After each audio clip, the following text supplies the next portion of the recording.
it's quite significant to say that banks cannot be everywhere in brick and mortar.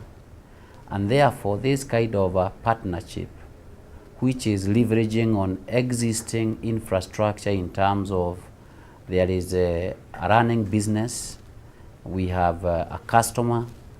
We have a customer perhaps of a bank. He has his building. He has got his employees. Is the way for us to create financial inclusion in our country.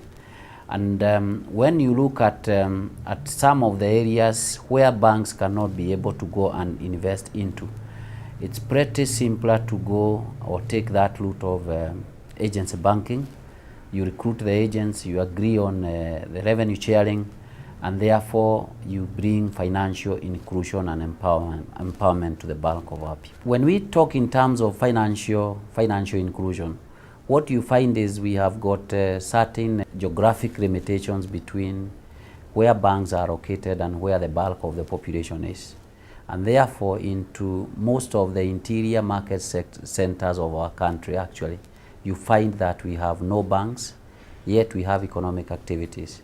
We also have people who are employed or small business people who keep bank accounts, and sometimes the bank's branches are located 30, 40, 50 kilometers away. Effectively then, when that kind of a customer wants to withdraw, for instance, 200 shillings, you find that they'll end up spending more than 200 shillings in terms of transport costs.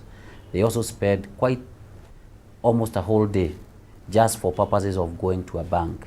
And this is where agency banking then comes in as a revolutionary solution, in terms of the customer then will not require to do such hectic travels for purposes of banking. It's taking banking services closer to the people, and again in a very cost effective way in terms of the actual investments, including from the banks.